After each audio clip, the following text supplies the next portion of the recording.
be in front of me. Oh, I thought I was recording the audience. Okay. This thing has a timer on it. Yeah, but I don't know. Okay, well the sun is behind you, so Well, I'm just gonna... Are you videotaping now? Yeah, I'm just gonna stop What it. are you doing? Alright, okay. Now, come over here. Okay. Okay.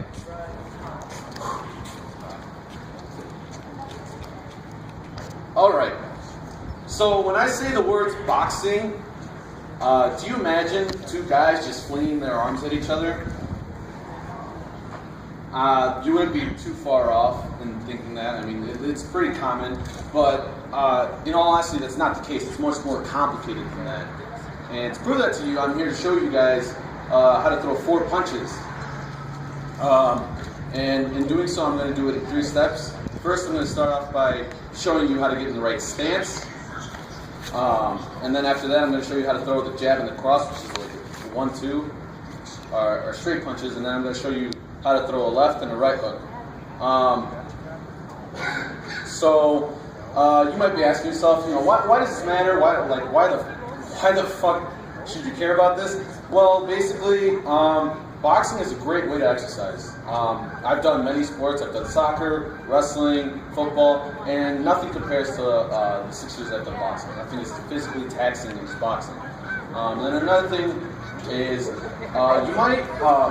You know, I believe violence is an absolute last resort, but if you happen to get there, I hope that, you know, watching me do this, you get an idea of how to do it, like, the way to keep yourself in the safest situation.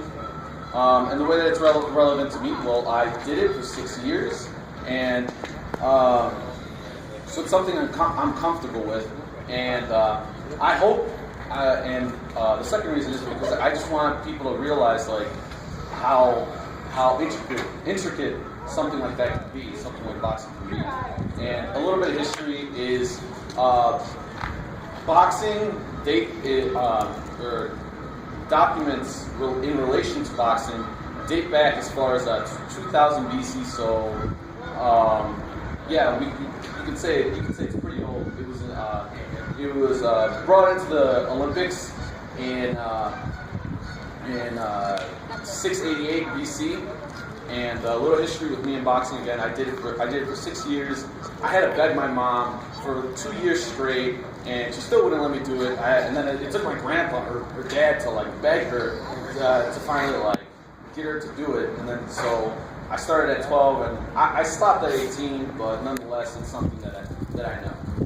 All right, now to begin, I'm going to talk to you guys about the stance.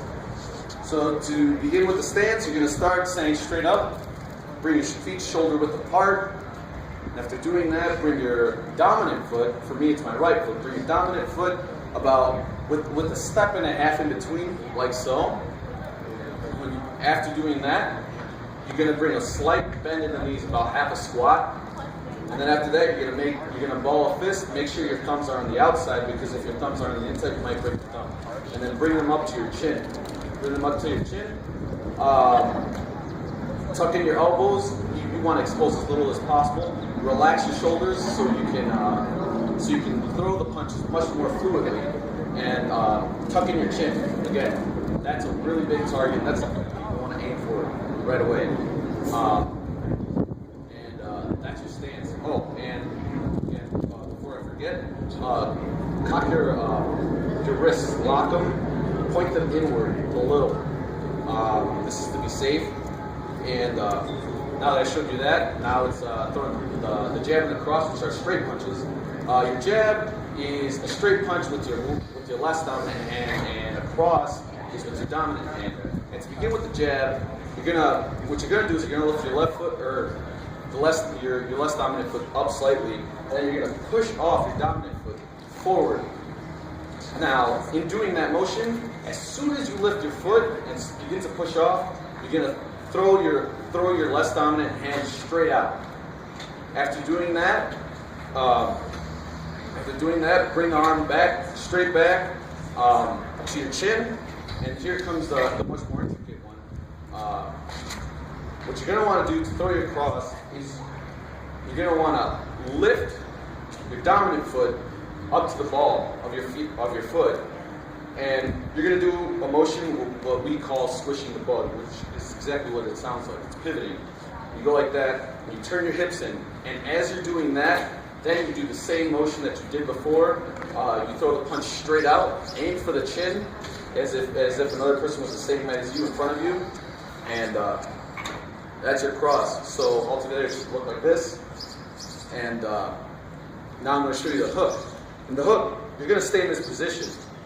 Now to throw the hook, what you're going to do is you're going to bring all the momentum that you brought over here, you're going to swing it back. You're going to point, cross, left hook, right hook. Alright, so today I taught you guys how to get into, I taught you guys how to throw the four most basic punches in traditional boxing. Obviously, I didn't look like Muhammad Ali or Mayweather, and that's because they have tons of years of experience and they're much more comfortable. Me personally, when I box in the ring, I don't look like this. But if you watch professional boxing, a lot of them still do keep the same stance, throw the punches the same exact way. It's something that can be carried on long. It's just to each person their preference. This is one of those things where you use it to get comfortable. So I showed you the stance. And I also showed you the jab and the cross. And I showed you the left hook and the right hook.